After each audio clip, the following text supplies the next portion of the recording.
നമസ്കാരം. നവസന്ധ്യ ടാറോട്ട് ഗൈഡൻസിലേക്ക് എല്ലാവർക്കും സ്വാഗതം.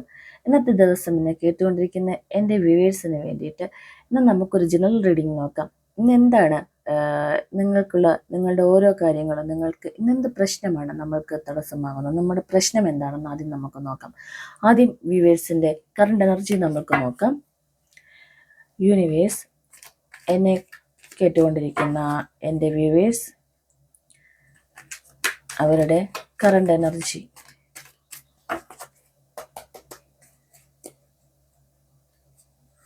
എന്തെനർജിയിലാണ് അവരിപ്പോൾ?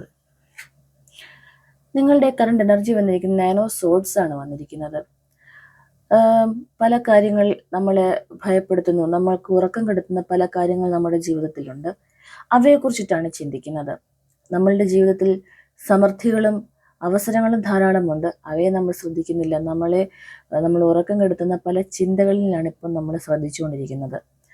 നമുക്ക് നോക്കണം, എന്താണ് ഈ പ്രശ്നം? എന്താണ് ഈ പ്രശ്നം എന്താണെന്ന് നമുക്ക് നോക്കിയാലോ. എൻ്റെ വ്യൂവേഴ്സ് നേരിടുന്ന പ്രശ്നം എന്താണ്? യൂണിവേഴ്സ്, എൻ്റെ വ്യൂവേഴ്സ് നേരിടുന്ന പ്രശ്നം എന്താണ്? ഇപ്പോഴത്തെ പ്രശ്നത്തിൻ്റെ അവസ്ഥ എന്താണെന്ന് നോക്കാം. പ്രശ്നത്തിൽ എന്താണ് ഇവരെ തടയുന്നത്? ഇതിൽ എന്തിവർക്ക് ചെയ്യുവാൻ കഴിയും? എന്താണ് പ്രശ്നം? എന്താണ്?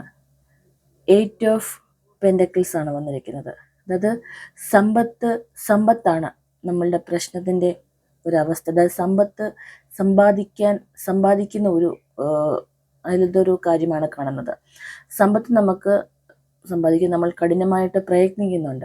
സമ്പത്ത് നമ്മളിലേക്ക് വരുന്നില്ല. അതാണ് നമ്മുടെ സ്വപ്നം. നമ്മുടെ ഉറക്കം കെടുത്തുന്ന ഒരു സ്വപ്നം നമ്മുടെ സമ്പത്തിൻ്റെ കാര്യം തന്നെയാണ്. അപ്പോൾ സമ്പത്തിന് വേണ്ടി നമ്മൾ നന്നായിട്ട് കഠിനമായി അധ്വാനിക്കുന്നുണ്ട്. പക്ഷെ നമ്മളിലേക്ക് ധനം വരുന്നില്ല. നമുക്ക് നോക്കാം എന്താണ് ഇതിനെ തടസ്സപ്പെടുത്തുന്നത്. നിങ്ങൾ വിചാരിക്കുന്നു നിങ്ങളുടെ ഭാഗ്യമാണ് നിങ്ങളെ തടസ്സപ്പെടുത്തുന്നത്. നിങ്ങൾക്ക് ഭാഗ്യമില്ല എന്നാണ് നിങ്ങൾ ചിന്തിക്കുന്നത്. നമ്മൾ ഒരുപാട് കഷ്ടപ്പെടുന്നുണ്ട്, പക്ഷേ എനിക്ക് ഭാഗ്യമില്ലാത്തത് കൊണ്ടാണ് എനിക്ക് ധനം വരാത്തതെന്നാണ് നിങ്ങൾ ചിന്തിക്കുന്നത്. ഇതിൽ എന്ത് നിങ്ങൾക്ക് ചെയ്യുവാൻ സാധിക്കും നോക്കിയപ്പം കണ്ടില്ലേ, വന്നിരിക്കുന്നത് ധനത്തിൻ്റെയാണ് നിങ്ങളുടെ പ്രശ്നം. നിങ്ങൾ ചിന്തിക്കുന്നത് നിങ്ങൾക്ക് ഭാഗ്യമില്ലാത്തത് കൊണ്ട് നിങ്ങളിലേക്ക് ധനം വരാത്തതെന്നാണ്. പക്ഷേ നിങ്ങൾക്ക് എന്ത് ചെയ്യാൻ പറ്റുമെന്ന് ചോദിച്ചപ്പോൾ വന്നിരിക്കുന്നത്, നിങ്ങൾ വിശ്വസിക്കൂ. ഈ പ്രപഞ്ചത്തെ വിശ്വസിച്ച് നിങ്ങൾ മുന്നോട്ട് പോകൂ. ഈ പ്രപഞ്ചത്തിൻ്റെ ശക്തിയെ വിശ്വസിച്ച് നിങ്ങൾ മുന്നോട്ട് പോകൂ. നമ്മൾ വേറൊന്നും ചിന്തിക്കേണ്ട. ധനം സമ്പാദിക്കുമ്പോൾ നമ്മൾ ചെയ്യുന്ന എന്ത് കർമ്മമാണെങ്കിലും നമ്മൾ നല്ല രീതിയിൽ ചെയ്യുക. അതിൽ നമ്മൾ ആത്മാർത്ഥമായിരിക്കുക. നമ്മൾ ഈ പ്രപഞ്ചത്തിൽ വിശ്വസിക്കുക. പ്രപഞ്ചത്തിനൊരു ശക്തിയുണ്ട്. ഈ ശക്തി ക്യാമറ കണ്ണുകൾ പോലും നമ്മളെ മാത്രം നോക്കിക്കൊണ്ടിരിക്കുകയാണ്. നമ്മളുടെ ജീവിതത്തിലേക്ക് നമ്മൾ എന്ത് ചെയ്യുന്നു, നമ്മൾ എന്ത് ചിന്തിക്കുന്നു, നമ്മൾ എന്ത് പ്രവർത്തിക്കുന്നു എന്നതിനെക്കുറിച്ച് മാത്രമാണ് ഈ പ്രപഞ്ചം നമ്മളെ വീക്ഷിച്ചുകൊണ്ടിരിക്കുകയാണ്. ആ യൂണിവേഴ്സിൻ്റെ ശക്തിയിൽ നന്നായിട്ട് വിശ്വസിക്കുക. നമ്മുടെ യൂണിവേഴ്സിൻ്റെ ശക്തിയിൽ നമ്മൾ പല നാമങ്ങളാണ് പറയുന്നത്. പല മനുഷ്യരെ കണ്ടുപിടിച്ചിരിക്കുന്ന പല നാമങ്ങൾ നമ്മുടെ ജീവിതത്തിലേക്ക് നന്മ പറഞ്ഞു തരാൻ വന്ന ദൈവിക ശക്തി, ദൈവിക അനുഗ്രഹമുള്ള ഒരുപാട് ദൈവദൂതന്മാർ വന്നു പോയിട്ടുള്ള നമ്മുടെ ഈ നാട്ടിൽ, നമ്മുടെ ഈ ലോകത്തിൽ നമ്മൾ അവരുടെ വാക്കുകളും വചനങ്ങളും വളരെ വ്യക്തമായി നമ്മുടെ ജീവിതത്തിലേക്ക് ശ്രദ്ധിച്ചു കൊണ്ടുവന്ന നമ്മുടെ ജീവിതത്തിൽ സമ്പത്തിനെ ആകർഷിക്കുവാനും സമാധാനമായി ജീവിക്കുവാനുമുള്ള വാക്കുകളാണ് ആ ദൈവദൂതന്മാർ ഓരോരുത്തരും നൽകിയിരിക്കുന്നത്. അത് നമ്മൾ പല മതങ്ങളായി പല രീതിയിൽ നമ്മൾ സ്ഥാപിച്ചു പോയിട്ടുള്ളതാണ്. നമ്മളെ മനുഷ്യർ തന്നെയാണ് അവയെ അങ്ങനെ ആക്കി വെച്ചത്. പക്ഷെ അതിലെല്ലാം ചിന്തിക്കേണ്ട ഒരു കാര്യം, ഇതെല്ലാം പ്രപഞ്ചത്തിലാണ്, ഈ ലോകത്തിലാണ് ഇതെല്ലാം നടക്കുന്നത്. ഈ ലോകത്തിൻ്റെ സൃഷ്ടി, ഈ ദൈവം എന്ന് പറയുന്ന നമ്മൾ ഒരു കോമണായിട്ട് പറഞ്ഞ പേരാണ് ദൈവം എന്ന് പറയുന്നത്. ഈ ലോകത്തിനൊരു ശക്തിയുണ്ട്, അതിൽ വിശ്വസിക്കണം. തീർച്ചയായിട്ടും നമ്മുടെ ജീവിതത്തിൽ സമ്പത്ത് മുമ്പോട്ട് വരുന്നതിന് വേണ്ടിയിട്ട് നമ്മൾ അവയാണ് ചിന്തിക്കേണ്ടത്. നമ്മൾ വേറൊന്നും ഭയപ്പെടേണ്ട കാര്യമില്ല. മുകളിലോട്ട് നോക്കിയാൽ ആകാശം, താഴോട്ട് നോക്കിയാൽ ഭൂമി എന്നതായിരിക്കണം നമ്മളുടെ ചിന്ത. ജീവിതത്തിൽ നമ്മൾ അതാണ് ചിന്തിക്കേണ്ടത്. സമ്പത്തും നല്ല എന്ത് ബന്ധമാണെങ്കിൽ പോലും നമ്മുടെ ജീവിതത്തിലേക്ക് ഉറച്ച ഒരു മനസ്സ് നമ്മൾ കൊടുക്കുക. അത് കഴിഞ്ഞാൽ പിന്നെ നമുക്ക് ഒന്നും ഭയപ്പെടേണ്ട കാര്യമില്ല. നമുക്ക് നോക്കാം ഇനി എന്താണ് നമ്മൾക്ക് ജീവിതത്തിൽ എന്താണ് പിന്നെ അടുത്ത എന്തെല്ലാം അവസരങ്ങളാണ് നമ്മുടെ ജീവിതത്തിലേക്ക് വരുന്നത് നമുക്ക് നോക്കാം. എല്ലാവർക്കും റീഡിങ്ങിനോടൊപ്പം തന്നെ നിങ്ങൾ നന്നായിട്ട് ചിന്തിക്കുക. നമ്മുടെ ജീവിതത്തിലേക്ക് സമ്പത്ത് വരുവാൻ വേണ്ടി എന്ത് മാറ്റമാണ് നമ്മൾ വരുത്തേണ്ടത്?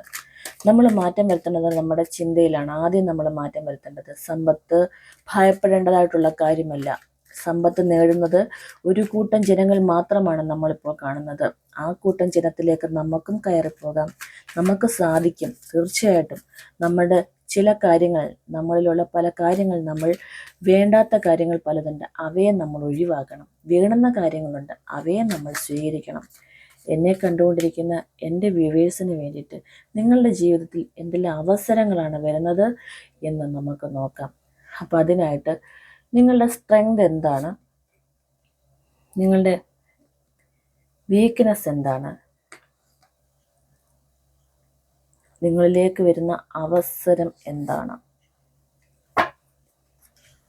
നമുക്ക് നോക്കാം. എൻ്റെ വ്യൂവേഴ്സിൻ്റെ സ്ട്രെങ്ത് എന്താണ്? സ്ട്രെങ്ത്, നിങ്ങൾ മാനസികമായിട്ടും ചില സമയത്ത് നിങ്ങൾക്ക് ബലഹീനനായിട്ട് തോന്നാം. പക്ഷേ അവയെ നമ്മൾ നീക്കിയാൽ ഞങ്ങളുടെ സ്ട്രെങ്ത് വരും. അതായത് ചില സിറ്റുവേഷനിൽ നമ്മളായിട്ട് ഒതുങ്ങിക്കൂടും. ആ ഒതുങ്ങിക്കൂടുന്ന ഒരു സിറ്റുവേഷൻ അത് മാറ്റിയാൽ തീർച്ചയായിട്ടും നിങ്ങൾ ഭയങ്കര സ്ട്രെങ്ത് ഉള്ളവരാണ്. ഇതൊക്കെ നിസ്സാരമായിട്ടുള്ള കാര്യമാണ്. അത് വന്നിരിക്കുന്ന 8 ഓഫ് സോർട്സ് ആണ്. ഈ പുറകിലുള്ള വാളുകൾ, അവയെ നിസ്സാരമായിട്ട് തള്ളി നീക്കാം. എന്തോ ഒരു കാര്യത്തിൽ അവരെ ബന്ധിക്കപ്പെട്ടതായിട്ട് കാണുന്നുണ്ട്. പക്ഷെ ആ ബന്ധനം അതൊരു ശാശ്വതമായ ഒരു ബന്ധനവുമല്ല. അപ്പോൾ അവർക്ക് സ്ട്രെങ്ത് ഉണ്ട്. നല്ല എനർജിയുള്ള ഒരു വുമനാണ് കാണുന്നത്. നമുക്ക് ഈ ഒരു കാർഡിൻ്റെ മീനിങ്ങും കൂടെ നോക്കുമ്പോൾ ഇത് എനർജിയുള്ളൊരു വുമനാണ്. പക്ഷെ അവരിൽ ഉള്ളത് ചുറ്റുപാടും സോർട്സ് ഉണ്ടെന്നും അവരെ കെട്ടിയിട്ടിരിക്കുന്നു ചെറിയൊരു ഇതിലാണ് കെട്ടിയിട്ടിരിക്കുന്നത്. പക്ഷെ അത് നിസ്സാരമായിട്ടത് നമുക്ക് മാറ്റി. അവർക്ക് സ്ട്രെങ്ത് ഉണ്ട്. ആ സ്ട്രെങ്ത് നിങ്ങൾ മനസ്സിലാക്കണം. നിങ്ങളുടെ മനസ്സിൻ്റെ ഉള്ളിൽ നിങ്ങൾക്ക് നല്ല പവറുണ്ട്. പലവിധ കാര്യങ്ങൾ കൊണ്ട് നിങ്ങൾ അവയെ മൂടപ്പെട്ട്, നിങ്ങൾ ആവശ്യമില്ലാത്ത ചിന്തയിൽ നിങ്ങൾ അവയെ വരിഞ്ഞു മുറുകി കെട്ടിയിരിക്കുകയാണ്. അപ്പം നിങ്ങളുടെ സ്ട്രെങ്തിനെ നിങ്ങൾ തന്നെ അത് പുറത്തു കൊണ്ടുവരണം. ആവശ്യമില്ലാത്ത കുറേ ചിന്തകളെ കളയുക. പുറകിൽ നമുക്ക് തോന്നലുണ്ടാവും നമ്മൾക്ക് ബലഹീനരാണ്, എനിക്കൊന്നും കഴിയില്ല എന്ന്. പക്ഷെ നിങ്ങൾക്ക് കഴിയത്തുള്ളൂ. നിങ്ങളുടെ ഈ ലോകത്തിൽ നിങ്ങളുടെ ജീവിതത്തിന് മാറ്റം വരുത്താൻ നിങ്ങൾക്ക് മാത്രമേ കഴിയത്തുള്ളൂ. എന്താണ് നിങ്ങളുടെ വീക്ക്നെസ് എന്ന് നോക്കാം. വീക്ക്നെസ് 2 ഓഫ് കപ്സ് ആണ് വന്നിരിക്കുന്നത്. സ്നേഹബന്ധമാണ്. നിങ്ങൾക്ക് എല്ലാവരോടും തോന്നുന്ന സ്നേഹമായിരിക്കാം.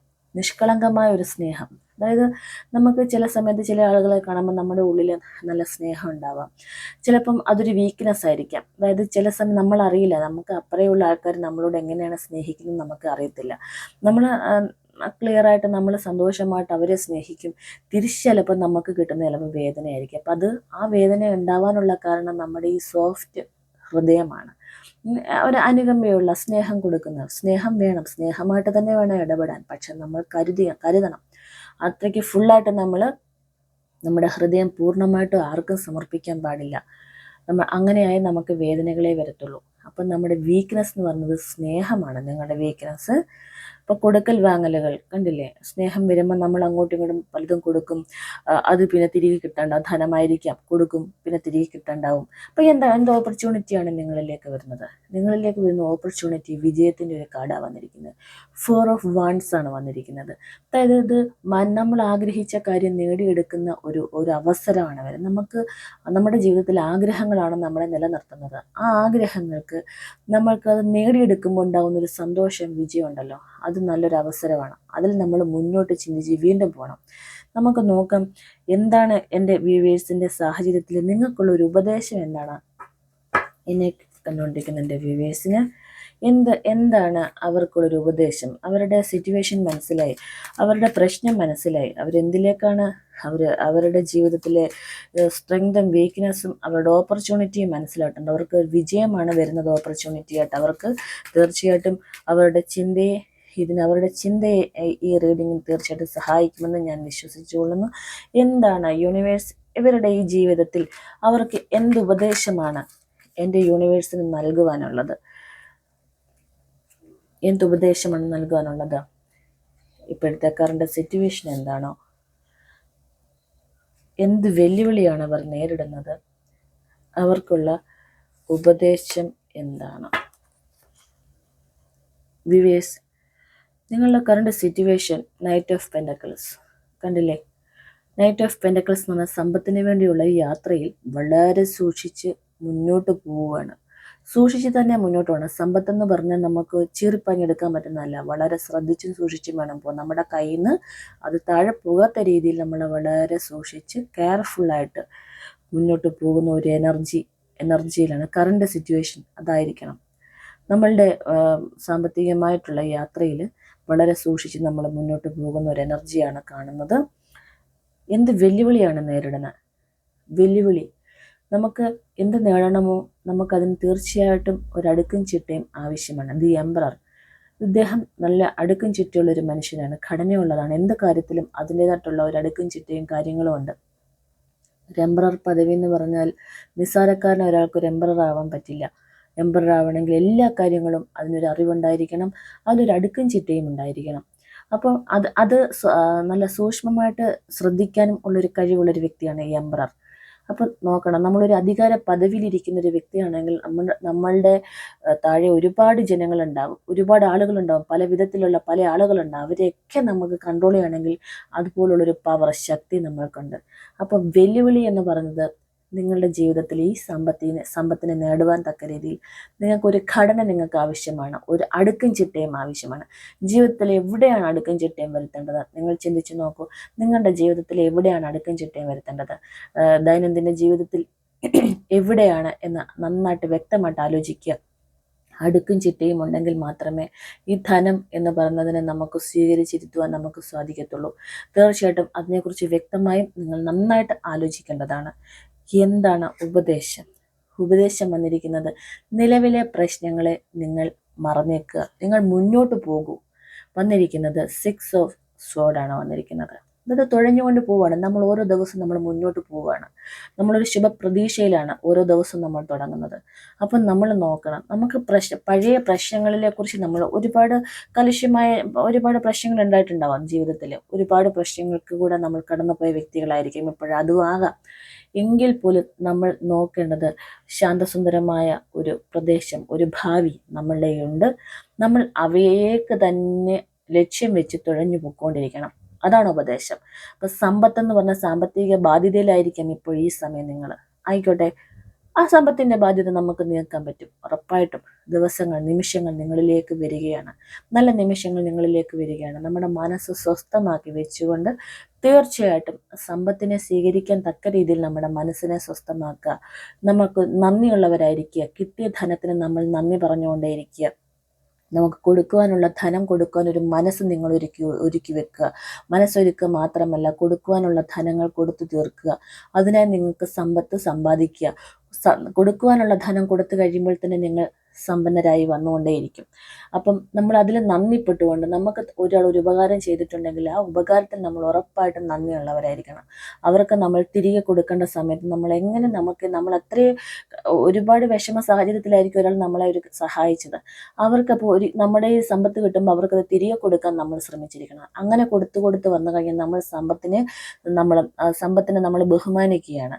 അപ്പം മറ്റൊരു വ്യക്തിയുടെ ആവശ്യത്തിന് വെച്ച് ധനമായിരിക്കും നമ്മുടെ ജീവിതത്തിലേക്ക് ഉപകാരമായിട്ട് വന്നത്. ആ ഒരു ധനത്തിനെ നമ്മൾ തിരികെ കൊടുക്കുമ്പോൾ നിങ്ങൾക്ക് കിട്ടുന്ന ഒരു ബ്ലെസ്സിങ്സ് ഉണ്ട്. ഈ പ്രപഞ്ചം, യൂണിവേഴ്സ് നിങ്ങൾക്കൊരു ബ്ലെസ്സിങ്സ് തരും. അത് തന്നെ നിങ്ങൾക്ക് കൂടി വന്ന് നിങ്ങൾ സമ്പാദിക്കുന്ന സമ്പത്ത് നിങ്ങൾക്ക് ശേഖരിക്കുവാൻ കഴിയും. അനാവശ്യമായി സമ്പത്ത് നിങ്ങളിൽ നിന്ന് ഒഴുകി പോകത്തുമില്ല. സമ്പത്ത് നിങ്ങളിലേക്ക് ആകർഷിച്ചു വന്നുകൊണ്ടേയിരിക്കും. ഈ സമ്പത്തെന്ന് പറഞ്ഞാൽ ഈ പ്രപഞ്ചത്തിൻ്റെ ഒരു സത്യമാണ്. ഇത് നന്മയുടെ രീതിയിൽ തന്നെ നമ്മൾ അതിനെ സ്വീകരിക്കാൻ നമ്മൾ തയ്യാറാവണം. ഇന്നത്തെ റീഡിങ് സമ്പത്തിനെ കുറിച്ചിട്ടുള്ള ഒരു റീഡിംഗ് ആണ് എല്ലാവർക്കും വേണ്ടി തന്നത്. എല്ലാവർക്കും ഈ റീഡിങ് ഹൃദയം കൊണ്ട് നന്നായിട്ട് സ്വീകരിച്ചിട്ടുണ്ടാവുമെന്ന് ഞാൻ വിശ്വസിച്ചുകൊള്ളുന്നു. നമ്മുടെ സാമ്പത്തിക യാത്രയിൽ നമുക്ക് എല്ലാവർക്കും ഒരുപോലെ മുന്നോട്ട് പോകാം. നല്ലൊരു ദിവസം നിങ്ങൾക്ക് ആശംസിച്ചുകൊള്ളു. നിങ്ങൾക്ക് എന്തെങ്കിലും പേഴ്സണൽ റീഡിംഗ് ആവശ്യമുണ്ടെങ്കിൽ തീർച്ചയായിട്ടും തന്നിരിക്കുന്ന വാട്സപ്പ് നമ്പറിൽ നിങ്ങൾക്ക് കോൺടാക്റ്റ് ചെയ്യാവുന്നതാണ്. അതുപോലെ നിങ്ങൾക്ക് എൻ്റെ സപ്പോർട്ട് വേണമെങ്കിൽ ഞാൻ ടാറോട്ട് റീഡറും ആണ്, അതുപോലെ ലൈഫ് കോച്ചും കൂടെയാണ്. നിങ്ങൾക്ക് ആവശ്യമുള്ള എല്ലാ വിധ മാനസികമായിട്ടുള്ള സപ്പോർട്ടുകളും എനിക്ക് നൽകുവാൻ കഴിയും. നിങ്ങൾക്ക് ആവശ്യമുള്ളത് തീർച്ചയായിട്ടും വാട്സപ്പ് നമ്പറിൽ വാട്സപ്പ് ചെയ്യുക. തീർച്ചയായിട്ടും നല്ലൊരു ദിവസമാവട്ടെ. നിങ്ങൾക്ക് സമ്പത്തിനെ ആർജിക്കുവാൻ തക്ക രീതിയിൽ നല്ല എനർജറ്റിക്കായിട്ട് നിങ്ങൾ ജീവിതത്തിലേക്ക് നിങ്ങൾ മുന്നോട്ട് പോകുക. ഓരോ നിമിഷവും നിങ്ങൾ അറിഞ്ഞ് ജീവിക്കൂ, സന്തോഷമായിരിക്കൂ. എല്ലാവർക്കും നല്ല അനുഗ്രഹം പ്രപഞ്ചം, യൂണിവേഴ്സ് നിങ്ങൾക്ക് നൽകട്ടെ. Thank you all. Thank you.